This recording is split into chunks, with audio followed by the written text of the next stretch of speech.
10 গুণ জেদ আমার কপ্টার ইস্যুতে বিজেপিকে তোপ অভিষেকের। বাংলা বিরোধীদের চক্রান্ত। প্রচারের শুরুতেই বাধা দেওয়ার অভিযোগ তুলে বিজেপির বিরুদ্ধে তীব্র আক্রমণ শানালেন তৃণমূলের সর্বভারতীয় সাধারণ সম্পাদক অভিষেক বন্দ্যোপাধ্যায়। মঙ্গলবার বীরভূমের রামপুরহাটে জনসভায় যোগ দিতে যাওয়ার পথে তাঁর হেলিকপ্টার ওড়ার অনুমতি দেয়নি ডিজিসিএ। দীর্ঘ টালবাহানার পর বিকল্প ব্যবস্থায় নির্ধারিত সময়ের প্রায় 2 ঘন্টা পরে সভাস্থলে পৌঁছন অভিষেক। আর মঞ্চে উঠেই কপ্টার বিতর্কে সরাসরি বিজেপিকে কাঠগড়ায় তোলেন।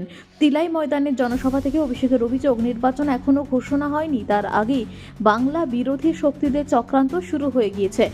আমি বুদ্ধি খাটিয়ে আমাদের পাশের রাজ্য ঝাড়খণ্ডের মুখ্যমন্ত্রী হেমন্ত সোরেনের সাথে কথা বলে তাদের যে হেলিকপ্টারটা ছিল সেটা আনালাম। সেই হেলিকপ্টারে করে 2 ঘন্টা দেরি হয়েছে, কিন্তু বিজেপির যা জেদ, বাংলা বিরোধী জমিদারদের যা জেদ, তার 10 গুণ জেদ আমার। আমি যদি কথা দিই আমি কথা রাখি। আমার দেরি হলেও আমি বলেছি যত দেরি হোক আমি যাব। 10টা মানুষও যদি সভাস্থলে থাকে আমি গিয়ে বক্তৃতা দেবো, আমি কথা বলবো, তৃণমূলের হয়ে সৈনিকের কাজ করব। এটাই তৃণমূল কংগ্রেস। আমরা কোনো ধমকানি চমকানি ষড়যন্ত্র চক্রান্তে কাছে মাথা নত বা নতি স্বীকার করি না। আমি মায়েদের ধন্যবাদ জানাই যারা এখনো অপেক্ষা করছেন 6 ঘন্টা 7 ঘন্টা ধরে, যারা সভাস্থলে অপেক্ষা করে। আমি যেখানে তারাপীঠে নেমেছি 12 কিলোমিটার রাস্তা সভাস্থল পর্যন্ত, যতদূর গাড়িতে এসছি গাড়ির থেকে আসার সময় দেখছি রাস্তার দুপাশে দুধারে মানুষের জমায়েত। সাধারণ মানুষ থেকে তৃণমূল কংগ্রেসের রাজনৈতিক কর্মী সমর্থকরা যে কৃতজ্ঞতা ভালোবাসার ঋণে আমাকে আবদ্ধ করেছে, আমি তাদের কাছে চিরঋণী। আগামী দিন নির্বাচন যখনই ঘোষণা হোক, আমরা যে রাজনৈতিক লড়াই শুরু করেছি, যতই করো হামলা আবার জিতবে বাংলা। আপনাদেরকে অনুরোধ করতে এসেছি যে গত নির্বাচনে 11টা আসনের মধ্যে বীরভূমের মানুষ দুহাত তুলে আশীর্বাদ করে তৃতীয়বার মমতা বন্দ্যোপাধ্যায়কে মুখ্যমন্ত্রী হওয়ার সময় যে অবদান রেখেছে এই জেলার মানুষ, 2011, 2016, 2021 কার্যত অনস্বীকার্য। 2026-এ চতুর্থবার মামাটি মানুষের সরকার হবে, কিন্তু এবার 10 নয় 11-0 তৃণমূলের পক্ষে বীরভূমের মানুষকে করতে হবে। সভা শেষ করে সোনালী বিবিকে দেখতে অভিষেক সরাসরি পৌঁছে যান রামপুরহাট সরকারি হাসপাতালে। তারপর সেখান থেকে বেরিয়ে সোনালীর সাথে ঘটে যাওয়া বিষয় থেকে শুরু করে এসআইআর বিভ্রাট নিয়ে সরাসরি সাংবাদিকদের সামনে বিরোধীদের তোপ দাগান তৃণমূলের সর্বভারতীয় সাধারণ সম্পাদক। এবং আমার সোনালীর সাথে ফিরে আসার পর দেখা করার কথা ছিল, যেহেতু একটা শারীরিক সমস্যা ছিল সেই জন্য আমি বলেছিলাম যে দরকার হলে আমি যাবো, কষ্ট করে ট্রেনে বা বাসে এসো না।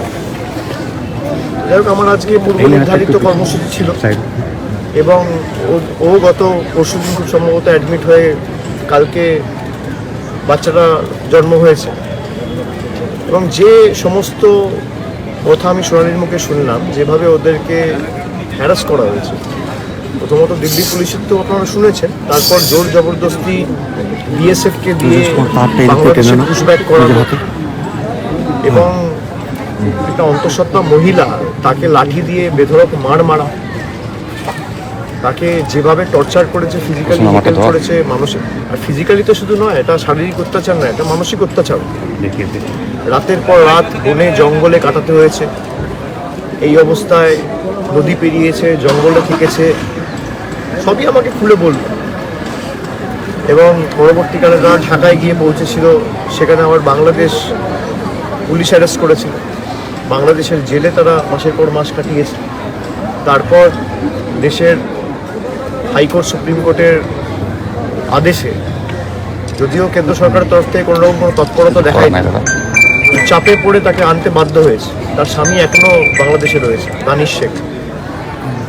যেভাবে যে কষ্টের মধ্যে দিয়ে গত 7-8 মাস সে কাটিয়েছে, আমি মনে করি এটা প্রথমত এটা চিন্তা করাই খুব কষ্টের, এবং বাচ্চাটা বিশেষ করে যে সমস্ত ঘটনার সাক্ষী বা যে সমস্ত ঘটনা জন্ম হওয়ার সাথে সাথে যখন থেকে সোনালি অন্তঃসত্ত্বা হয়েছে, একটা বাচ্চার উপর যা টর্চার, আমি মনে করি এটা মানুষের কষ্ট বা মানুষের চোখের জলের একটা মূল্য বিজেপিকে এবং কেন্দ্র সরকারকে চোখাতে হবে। খালি একটাই দোষ, বাংলায় কথা বলে, বাংলায় লেখাপড়া করেছে, বাংলায় থেকেছে, বাঙালি, এই তো, আর তো কিছু নয়। তার বাবা মায়ের ভোটার লিস্টে যখন নাম রয়েছে 2002 সালে, আপনি কিভাবে বাংলাদেশি বলে জোর জবরদস্তি বাংলাদেশে পুশব্যাক করে পাঠান? তো কোনো কারণ দেখাতে পারেন। হাইকোর্ট সুপ্রিম কোর্টে যখন মামলা হয়েছে, এটা তো গালে থাপ্পড় খেয়েছে ইউনিয়ন অফ ইন্ডিয়া। আজকে আমি দেখা করলাম, যেহেতু ইনফেকশন হওয়ার একটা প্রবণতা রয়েছে, আমি আর বাচ্চাদের কাছে যাই, কারণ আমরা মিটিং থেকে এসেছি, অনেক লোকজনের সাথে দেখা করি, নিজেরা একটা ইনফেকশন হওয়ার একটা প্রবণতা থাকে। আমি নিজে সমস্ত প্রোটোকল মেনে ভিতরে গেছি, মাথায় টুপি, গাউন, মাস্ক পরে, এবং বেশি কাউকে ঘুরতেও বারণ করেছিলাম। সোনালি এবং ওর মা আমাকে অনুরোধ করেছে যে বাচ্চাটার নাম রাখার জন্য। আমি প্রথমে ওদেরকেই অনুরোধ করলাম যে আপনারা যে প্রতিকূলতা সমস্যার মধ্যে দিয়ে গেছেন, আপনাদেরই উচিত বাচ্চাটার নাম রাখা। এবং তারপরেও তারা আমাকে রিকোয়েস্ট করে, আমি বাচ্চাটার নাম রেখেছি আপন। তার কারণ যেভাবে পর করে বাংলাদেশে ঠেলে দিয়েছে, এটা সকলেই আমাদের আপন, তাই বাচ্চাটার নাম রাখা হয়েছে আপন। এবং আমি আবার কয়েক মাসের মধ্যে তাদের বাড়িতে গিয়ে নিজে আরেকবার দেখা করে আসবো। এবং দানিশের কেসটাও আজকে সুপ্রিম কোর্টে ছিল, সুপ্রিম কোর্ট থেকে আবার কেন্দ্র সরকার একটা সময় চেয়েছে, যেহেতু তাদের কাছে কোনো সদুত্তর নেই, এবং খুব সম্ভবত সেটা আবার 19 তারিখ হিয়ারিং হবে। আমরা আমাদের তরফ থেকে যতটুকু সামর্থ্য রয়েছে, আইনজীবী থেকে শুরু করে ওরাল আর্গুমেন্ট যেগুলো হওয়া উচিত, আমাদের যেখানে যা সাহায্য, সহযোগিতা, সহায়তা করা, পুরোটাই করবো, এবং যত দ্রুত সম্ভব দানিশকে ফিরিয়ে আনা যায় আমরা সেটা সুনিশ্চিত করব। এরপর এদিনের মতো রাজনৈতিক কর্মসূচি শেষে তিনি মা তারার আশীর্বাদ নিতে পৌঁছে যান তারাপীঠ মন্দিরে।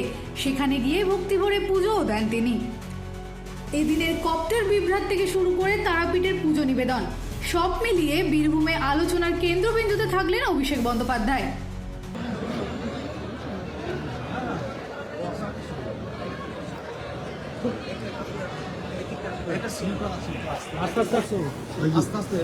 আস্তে নিয়ে এসো স্লিপার।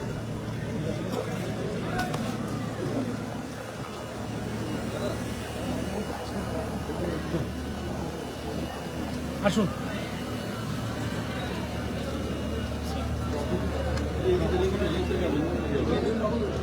মন্দিরে প্রথম মন্দিরে, হ্যাঁ মন্দিরে যাবেন।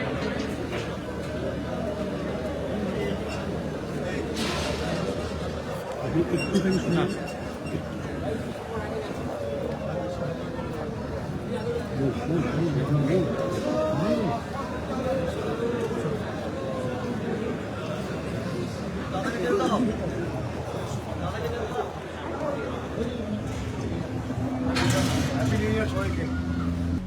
দিশা দাসের রিপোর্ট, হেডলাইন্স, কলকাতা। আনন্দ আর ভালোবাসার দীপ্তিতে গড়া সমুজ্জ্বল পরমা, ঠিক তোমারই মতো। শ্যাম সুন্দর কোম্পানি জুয়েলার্স, আগরতলা, উদয়পুর, ধর্মনগর, কলকাতা।